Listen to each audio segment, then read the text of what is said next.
Olá, iniciando mais uma aula do nosso curso, hoje com o tema compra e venda. Esse é o contrato que nós vamos estudar hoje, na aula de hoje, verificar quais são as circunstâncias em que este contrato é aplicável.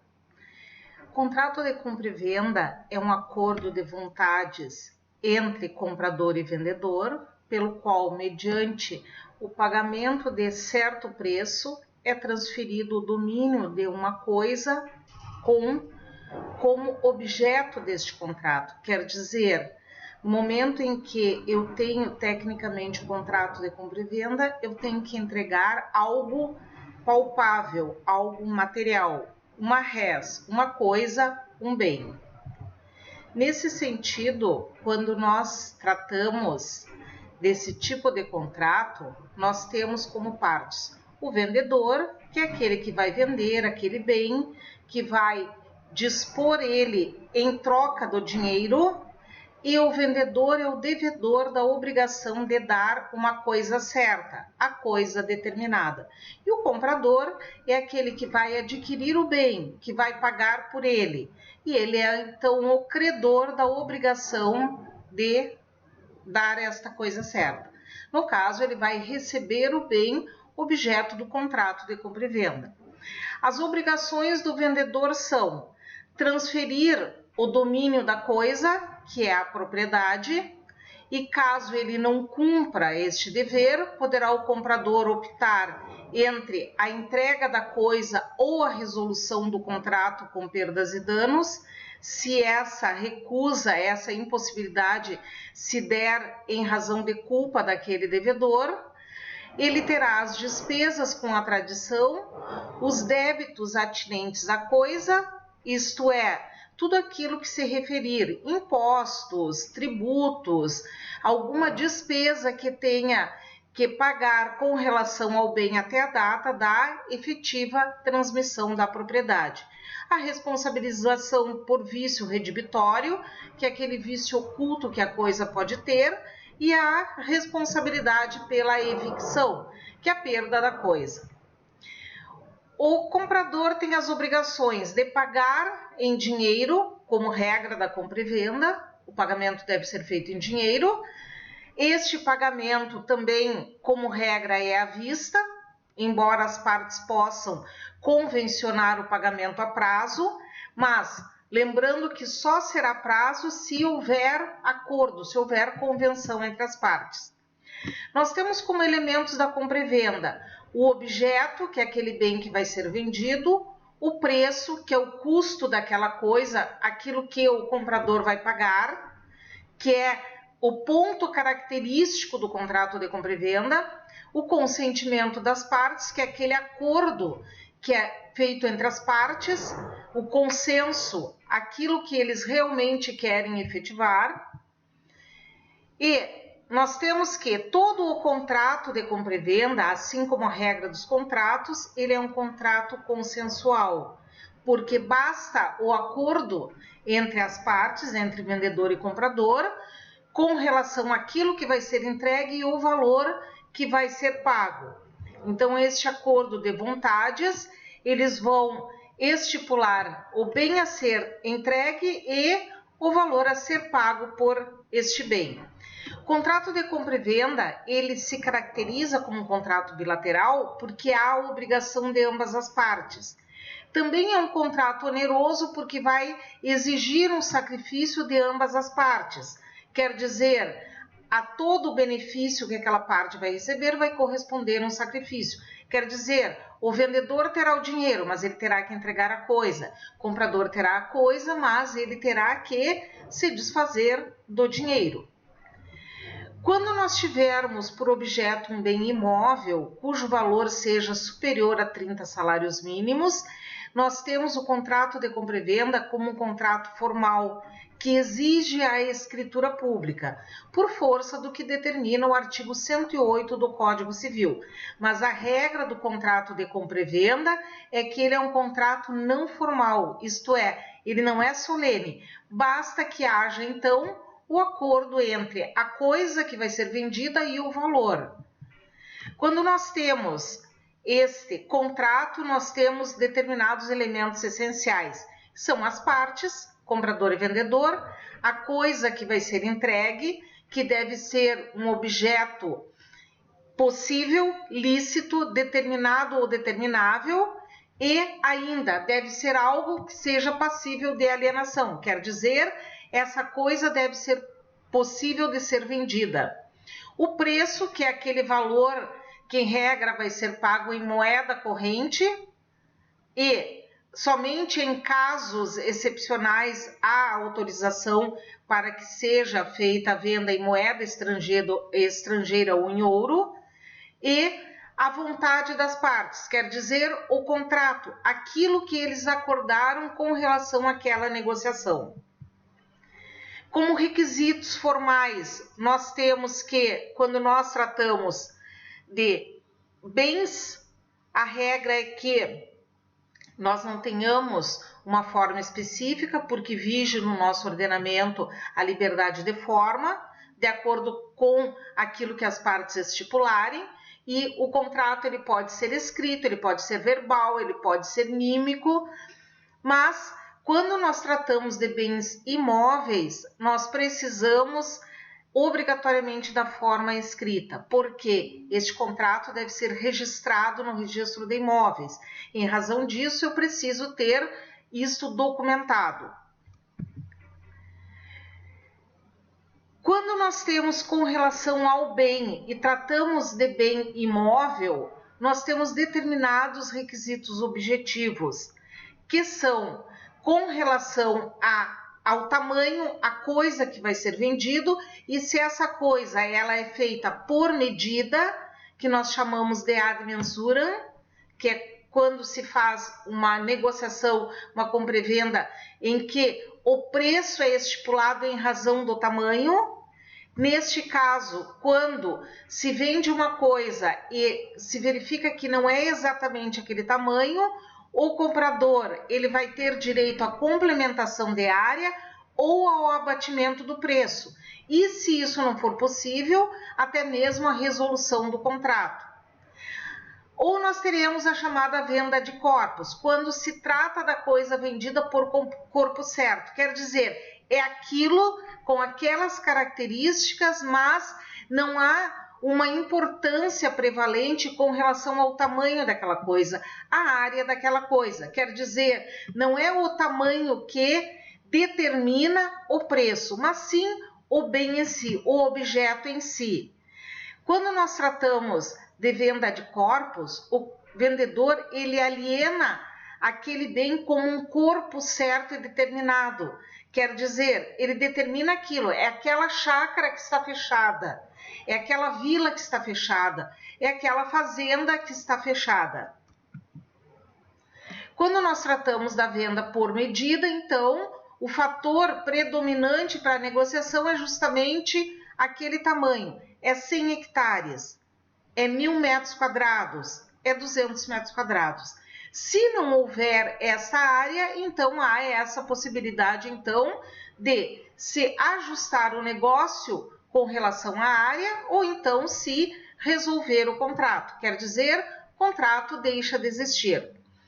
Há também, quando nós tratamos de compra e venda, aquela verificação da possibilidade de haver ou não a evicção. A evicção é quando o comprador ele vem a perder a coisa total ou parcialmente em razão de outra pessoa comprovar que é o seu proprietário. Esta perda ela se dá através de uma sentença judicial. Quando nós tratamos de evicção na alienação de bem imóvel, é preciso verificar se aquele que está vendendo, ele tem a documentação em dia e apresenta as certidões negativas necessárias para comprovar que aquele imóvel não corre o risco de vir a ser buscado por um eventual credor ou por alguém que se diz o seu real proprietário. Quando alguém vende o que não é seu, ele vai indenizar, quer dizer, se vem aquele comprador a perder o bem em razão da evicção, o vendedor deverá indenizá-lo. Isto é, devolver a ele o valor que foi pago e ainda as perdas e danos que possam advir daquela negociação em que houve a resolução.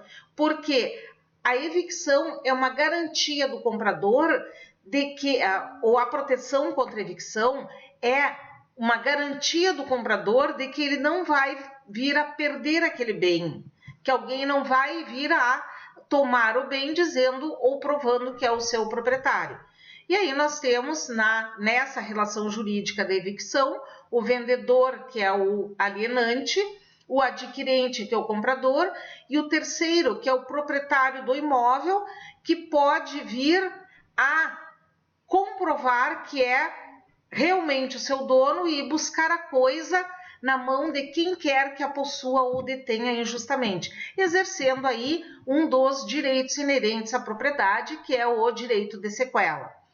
Então, para que haja a redução desses riscos, quando nós tratamos da escritura pública de compra e venda, a Lei 7.433, ela traz minimamente as certidões que devem ser apresentadas pelo vendedor para que minimize essa possibilidade de ocorrer a evicção. Como requisitos subjetivos no contrato de compra e venda, seja ele público ou seja particular, nós temos que as partes devem ser capazes, ou seja, elas devem ser maiores ou emancipadas. Os ascendentes, para que eles vendam aos seus descendentes, é necessário, sob pena de anulabilidade, que haja o consentimento expresso dos demais descendentes e, salvo no regime da separação de bens, é necessário que haja a anuência daquela pessoa que é o cônjuge do vendedor. Quando nós tratamos de venda entre cônjuges, é possível, salvo no regime da comunhão universal de bens, ou então no regime da participação final dos aquestos, ou na comunhão parcial daqueles bens que são chamados de bens particulares. O locador deve dar ciência ao inquilino quando ele for vender, para exercício do direito de preferência, assim como o condômino de coisa indivisível deve também notificar outro dono, outro condômino, da sua intenção de vender para que haja a possibilidade do exercício do direito de preferência. Com a compra e venda, há a transmissão do objeto. Quando nós tratamos de bens móveis, a transmissão da propriedade se dá com a tradição, com a entrega do bem do vendedor ao comprador, e quando nós tratamos de bens imóveis, a transmissão se dá pela transcrição, pelo registro daquela escritura, daquele contrato no registro de imóveis.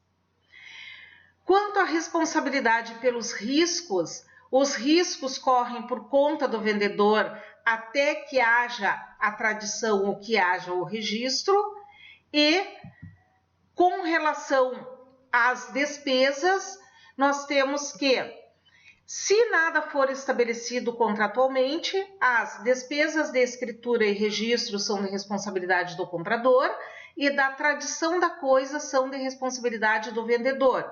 Nós temos, inclusive, o artigo 490 do Código Civil, que traz aí esse detalhamento, dizendo que as despesas, algumas são do comprador, como já dito, e outras são do vendedor.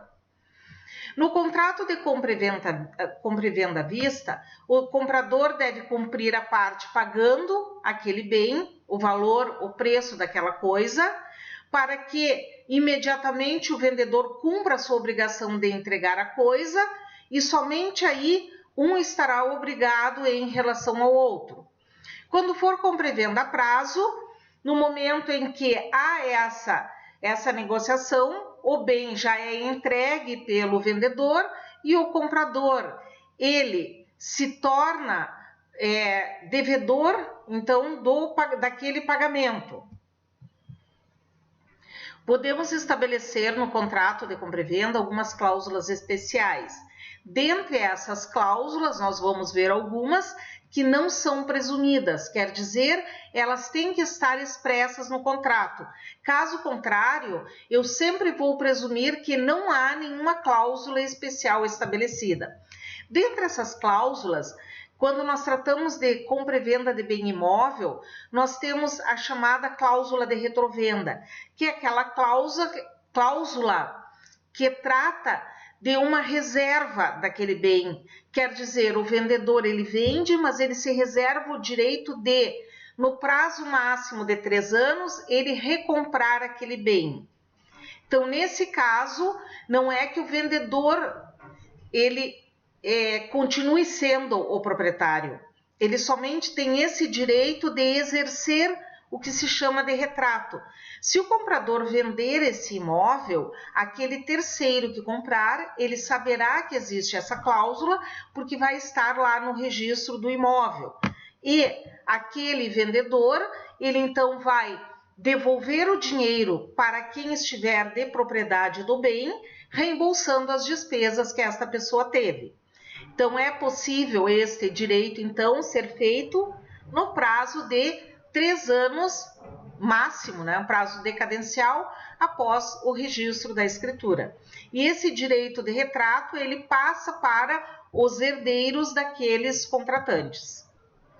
Quando nós tratamos de compra e venda, nós tratamos de compra e venda de qualquer bem que seja passível desse tipo de contrato, e quando nós tratamos de escrituras de compra e venda, nós estamos tratando, no geral, de escritura de compra e venda de bem imóvel.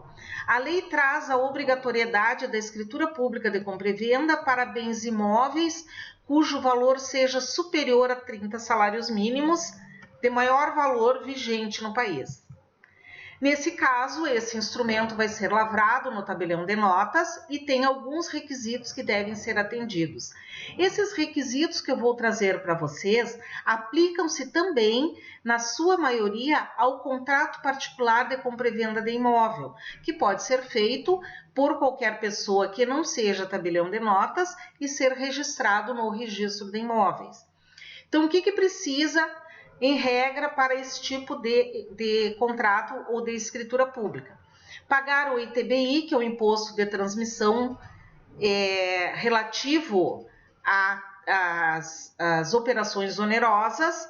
É feita uma guia de avaliação para a Prefeitura Municipal, a Prefeitura avalia e o comprador paga esse imposto. O vendedor deve apresentar as chamadas certidões fiscais, que são aquelas que dizem respeito ao imóvel e vai dizer se existe algum tributo incidente sobre aquele imóvel, aquelas que se relacionam aos imóveis rurais, que complementam, né, essas dos imóveis urbanos. Então, do imóvel urbano eu vou verificar se tem IPTU, por exemplo, em atraso. Com relação ao imóvel rural, se tem ITR. E também o certificado de cadastro de imóvel rural. São emitidas, então, certidões negativas nesses aspectos tributários. Quando há a negociação do imóvel rural, devem ser apresentadas negativas do IBAMA, da FEPAM e do Meio Ambiente Municipal, ou então a dispensa pelo comprador dessas negativas, por ser a dívida ambiental uma dívida que tem caráter real ou próprio terreno, quer dizer, ela segue a coisa na mão de quem quer que esteja, e aquele comprador que adquirir um bem imóvel com dívida ambiental, ele adquire a responsabilidade pelas dívidas também. É interessante que sejam apresentadas essas negativas. Caso ele dispense, isso deve constar tanto no contrato particular quanto na escritura pública. Certidão de inteiro teor da matrícula e a certidão de ônus reais e de ações reais e pessoais persecutórias.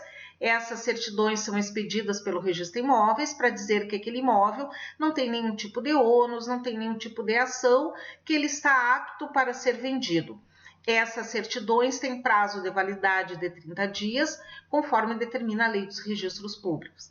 A declaração do outorgante por escrito de que não existem outras ações reais ou pessoais persecutórias relativo àquele imóvel.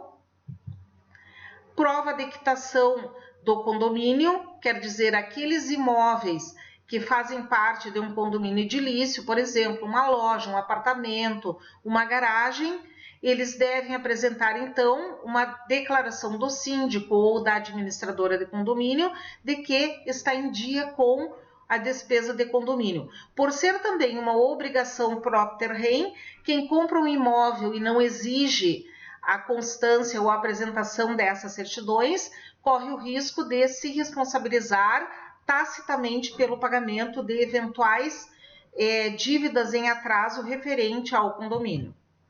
A qualificação das partes deve constar da escritura.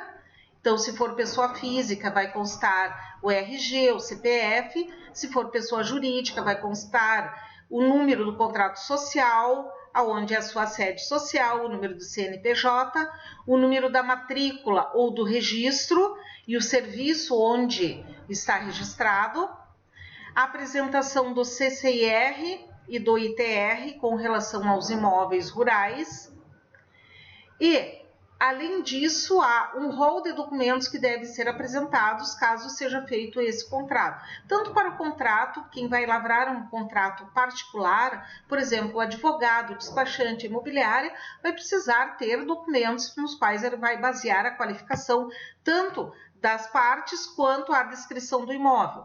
Então, os documentos de identidade, que são RG, CNH, carteira funcional, passaporte, o CPF e a certidão de estado civil. Inclusive, né, quando houver união estável, também o documento referente à união estável, a qualificação das partes, né, informação do endereço, do domicílio, do endereço eletrônico, da profissão. Se declararem a união estável, também os documentos do companheiro, a matrícula atualizada e as negativas, já referidas anteriormente. Com relação ao imóvel rural, também ITR, CCIR, CAFIR. Se for imóvel urbano, deve apresentar o número do IPTU ou a negativa municipal onde conste esse número. E em alguns municípios, para a lavratura da guia do ITBI, é necessário que as partes façam um cadastro geral do município, que se chama de CGM. Isto, em alguns, como eu disse para vocês, quando a guia de ITBI é feita através de um programa de informática, é necessário informar este número. Isso vocês vão verificar diretamente lá na Secretaria da Fazenda Municipal. O valor dos negócios e a forma de pagamento. Por que nós precisamos informar isso aí? Porque quando nós estamos fazendo uma negociação, aquilo vai ser especificado. Qual é o valor que está sendo negociado? Como é que vai ser pago? Vai ser pago através de transferência bancária, através de PIX, através de cheque, em dinheiro vivo? Tudo isso deve ser informado ao tabelião que vai transpor para a escritura ou aquela pessoa que vai lavrar aquele contrato. Por quê? Porque quando for feito por escritura pública, o tabelião de notas vai fazer uma informação para o SISCOAF, baseado no provimento 88 do CNJ, que traz essa obrigatoriedade, para relatar as circunstâncias e o valor daquele negócio. Esse provimento 88, ele visa combater a lavagem de dinheiro e o tráfico. Então, aquelas operações que são realizadas, elas são informadas. Antes, somente os bancos faziam essa informação de movimentações. Agora, o tabelionato de notas também.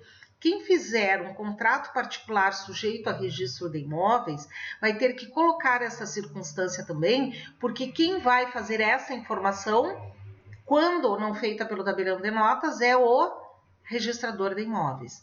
O valor deve ser expresso em moeda corrente nacional, referente a cada matrícula, porque de cada matrícula se extrai uma guia de ITBI. Então, se for duas matrículas, por exemplo, de um apartamento e de um box, eu tenho que dizer que o apartamento o valor é X e o box o valor é Y.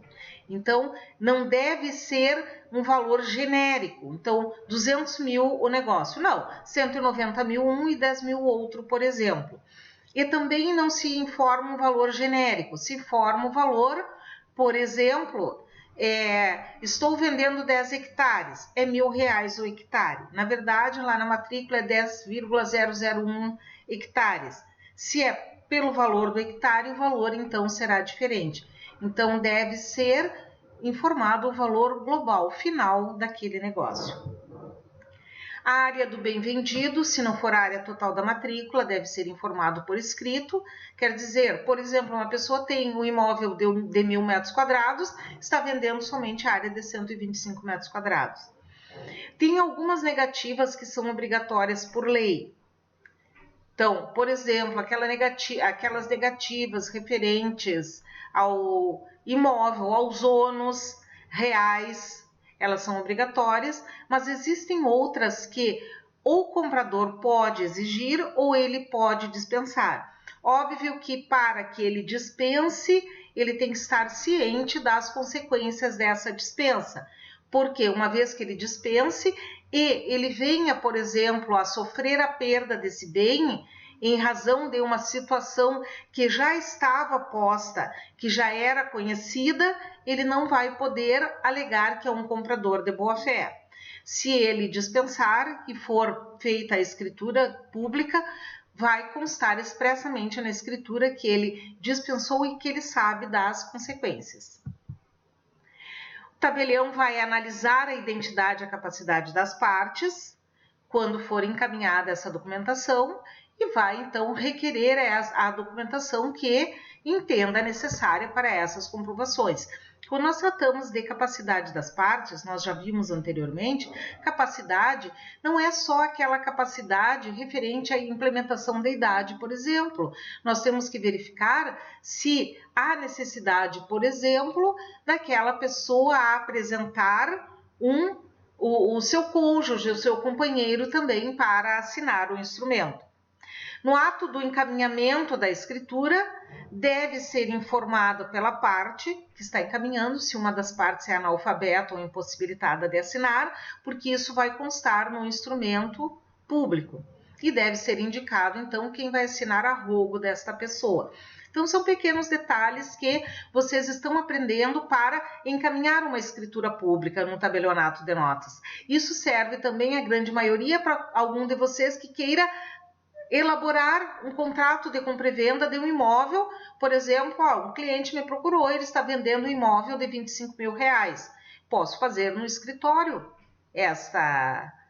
este contrato, porque a lei possibilita. O que eu preciso? O que precisa são esses documentos que estou trazendo para vocês. Essas características, essas condições desse tipo de documento de contrato, tanto pode ser particular quanto pode ser público, e aí nós vamos ter que verificar o valor do imóvel para ver se há uma forma que seja exclusiva em lei ou não.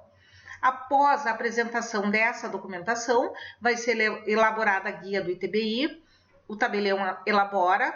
Se for feito um contrato particular, a própria pessoa pode verificar na sua prefeitura como é que faz essa elaboração ou solicitar que o tabelião o faça também, porque mesmo no contrato particular tem que ser recolhido o ITBI, se for bem imóvel, óbvio, né, deve ser avaliado e deve ser recolhido o ITBI.